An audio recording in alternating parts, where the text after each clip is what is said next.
She has a thing for big mouths. Let's meet Dr. Bobbi Peterson.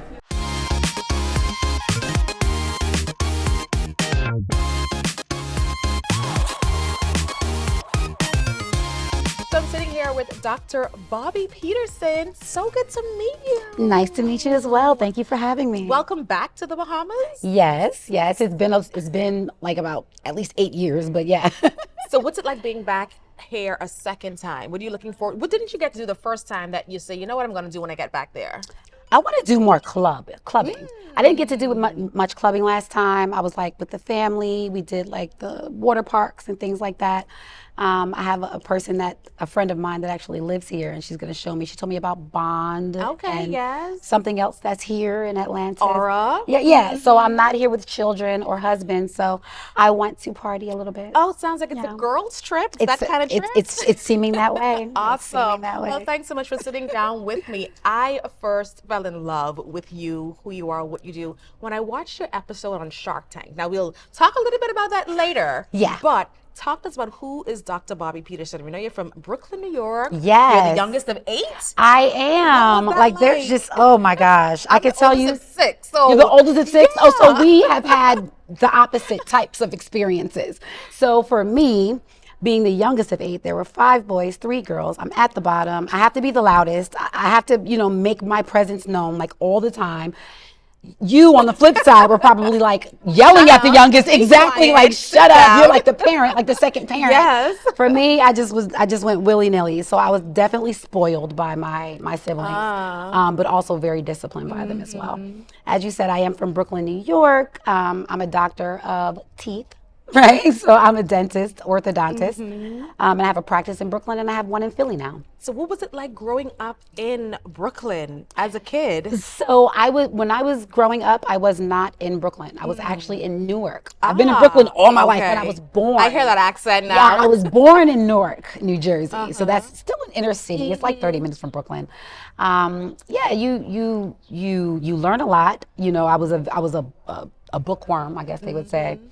So I grew up in a household where we read thick books at young ages, and my mom and my dad, they stressed education, but it didn't kind of steer you away from the street life a little bit. So like I had a lot of friends, like we were outside. You were coming from then. we were outside. Before outside was outside, exactly. Awesome. All right, so you grew up in New York, Yes. youngest of 8. Did you always want to be an orthodontist, or did you see something different in the works, or was this your life's work from time? No, it was not something that I always wanted to do. I was actually like a science geek. Really? Yeah. Wow. I was like a science geek, but I knew I did not want to deal with dying people, so I didn't want to go into medicine. I always realized that teeth were just a big part of people's appearance. Yeah. So I decided to go into dentistry, but the problem was going into dentistry, got into dental school, the parts of dentistry that I liked, like fillings and cleanings, you don't make any money doing that. So I couldn't live off that, right? Yeah. So I decided to specialize. So I did a residency, and when I did that residency, I found my love for orthodontics. So I applied the first year, didn't get in. Applied again, and I got As in. you should. Absolutely, yeah, you got to be determined. And I was actually one of 2 people that got accepted into the program. Wow. They only accepted 2 people each year. I'm still the only Black person that ever finished that program. Really? Insane, right? That is crazy. It's nuts. Wow. But here we are. Exactly. I also read that you were a teen mom. Yes. Wow. I was. My daughter right now, she just gave me my first grandson. Oh, congratulations. He is the love of my, he's the love of my life. His name is Jace. Her and her husband and my grandson live in Philadelphia right now. That's why I opened up the Philadelphia practice, which she runs for me. Smarter. Exactly. So I have eyes there at all times. Her house that they bought, the house that they purchased, is about 7 minutes from there. So how old is your grandson? he just turned 1. Oh. Just turned 1, the love So of you my like life. push her to the side and be like, "Where's my baby?" Like you were my baby, but this is my baby. Well, now. it was like that, but now he pushes her to the side, and he's like, I love it. Awesome. So your real name is Barbara. Yes. her mom's name is Barbara. and My your daughter's name is Barbara. Yeah, you know, Barbara times 3. it really is. And it's funny that once I started telling people that and people were just so amazed by it, it was so normal for me because in my family, names are passed around. There's like 3 James, there's 5 Roberts. There's, How do you tell each Well- other apart when you're calling them? well, that's why we have nicknames. That's why I go by Nicknames. Bobby. My daughter goes by Barbie. And my mom, since she's from the South, is Bobby Joe. Oh, I love it. I love it. So you're an orthodontist, like you Yes. said. You have 2 practices. Let's go into now the Big Mouth Toothbrush. She is the inventor. Okay, not I didn't say owner, the inventor of something called the Big Mouth Toothbrush. Talk to me a little bit about how you even came up with the idea. So my family, my 7 siblings, and both of my parents, we have a conference call every Sunday at 3:00. So when I thought about what I wanted to do, after many people told me I couldn't do it, I brought the ideas to the call, and I'm like, listen, guys, I want to do it. I want to design a toothbrush. I want to design an electronic toothbrush because I live by that. I recommend it for my patients. I really am an advocate for electronic toothbrushes, so I wanted to design one. So I brought it to my family, and they helped me come up with the name.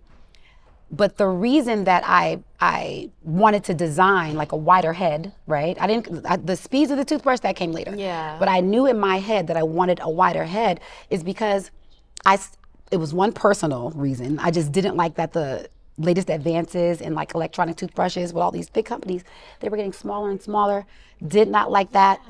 And I'm just like, why doesn't anyone have a larger toothbrush? Like gingivitis and periodontitis is increasing, like the cases are increasing. So why doesn't anyone have like a large head on a toothbrush? So after some studies, I got with an engineer and did some studies and some tests to come up with the perfect size head to fit in the posterior region of the average size mouth. Okay. So once I got with the manufacturers and I got a couple of like 4 prototypes later, tested it out, and it just number one, it feels amazing because you're hitting your upper gums, lower gums, upper teeth, lower teeth, and it just feels amazing, and it kind of makes you want to brush. And because the head is wider, it covers more surface area. Like it's so weird that people have been using toothbrushes for God knows how long, and I came up with the best one. Yeah. So you took the Big Mouth Toothbrush Yes. from a family call, which I love that y'all have a family call every Sunday. So blessed. We need to So have more blessed. family calls every Sundays. Absolutely. I'm sure so many ideas, inspiration, just bonding moments come from those calls. That is amazing. Every Sunday. So you took your idea from brain to your family, got your prototypes ready, and then you said, I'm going to go on Shark Tank. Yes. How did that come about? What was that experience like? I was like rooting for you. I was like, Mr. Wonderful, you Oh my you went on to gosh. my girl like that. The way it happened was so crazy. So Shark Tank is one of my favorite shows. Same. Yes, and I've seen a ton of them, right? So for your viewers that don't know what Shark Tank is a show that's been around for a while. I think I was on like the 14th or 15th season. And there are sharks that are millionaires, billionaires, and they give money to entrepreneurs. So you can go on Shark Tank with an idea for a business. You can go on Shark Tank with a blooming business. You can go on Shark Tank with a startup. You can go on Shark Tank with a failed business. It's all in how you pitch and how you Exactly. present. So for me, after watching it, and you probably know this, I felt that my chances were better to get a deal if I had at least a few months of numbers. Because when you go on there, you gotta know your numbers. Listen, You I am have to know. They will I'm eat you so up. bad at math. I'm like, if I ever go on this, they would kick me out. Because girl, I don't know. Can't count, can't act. Yes. So I'm thinking, I'm like, okay, this is a very new business, and I want to make sure that I have some numbers to give them, a proper valuation, and I want to be prepared. So 6 months after I launched Big Mouth, I applied. I applied in July. You got in the first time? You applied? I applied in July, filled out the application. And everybody's like, what's the process of applying? Google it and then fill out the application. It's that easy. It's that easy. Wow. It really is. It's that simple. So filled it out, and they responded to me in August. And get this, I missed the email, the first email. Girl. I went crazy. No. I saw the email Did it go to your about a junk? week. No, I was just so busy. I got it like a couple days later, and everyone that was CC'd on that email, I emailed them instantly. Oh. They didn't respond within an hour. I'm calling. Uh-huh. A nice producer called me, answered the phone, and he guided me through all of the different steps. Yeah. Okay. So I ended up pitching September of that year, and then my episode aired in March of the following year. Nice. Yeah. So were you nervous up there? You I did such was- a great job with your pitch. I was extremely nervous. I don't know if I've ever been more nervous, but that's your one chance Yeah, to, that's your to elevator make it pitch. happen. Exactly. And it's like, there's no one that can speak about you and your brand better than you. So Yep. the way I prepared for it, I said, you know what? I'm going up there. I'm going to do my pitch. I'm going to make sure I nail my pitch because And regardless of what happens after that, if I get a deal, I don't get a deal, I just know that I came to do what I was prepared to do. You know what I'm saying? Like, they can't take that away from me. Well, even if I got up there and they ate me alive, I'm going to nail that pitch. And they tried. They did try. They Now, definitely it almost tried. seemed as if though you were not going to walk out there with a deal and you were fighting for your My life. life. And then, like I said, this is going to come out later. Yeah. And then Barbara came in with the swoop. Of all Listen, people. like, Bahamian from the Bahamas, we're very superstitious. Okay. Do you think that name, your mom being named Barbara, your daughter being named, you being named Barbara, do you think that like summoned Barbara to you? You know, I don't know. I don't know. I am somewhat superstitious. I know that I definitely wanted a woman as a partner. Like, I went in there, I wanted a woman as a partner. I mean, no offense to Mr. Wonderful. I would have been grateful to get any partner, to be Yeah. honest. But in my mind, I felt like I would work better with a woman. Yeah. Yeah, or a black person, but a woman. And you got that. Yeah. So for any woman out there who is trying to find her next thing, her big thing, in addition to the Sunday calls with the family, Right. what should she be doing to think outside the box to really take her career, business to the next level? I would say if you're thinking about creating or selling a product, make sure you're passionate about it and you can relate to it on some level. So, I'm an orthodontist. If I decided I wanted to make a liquor brand, that kind of doesn't make sense. You know what I mean? You know, if you're someone that does lashes, create a lash glue or create design something that you'll be able to speak about easily, that you that brings you credibility when you present it in front of people, you know? Makes sense. 'Cause it's sometimes hard to, sometimes the ideas are right under our nose, but we're so close to it, we can't really see it, It needs to be right? practical, absolutely. Well, Dr. Bobbi, so good to meet you. Great so to good meet to chat you. with you. Thank you so She much. has a presentation to do and then some clubbing, she says. Let's see. Thank you so much for watching Personal Space. We'll see you next time.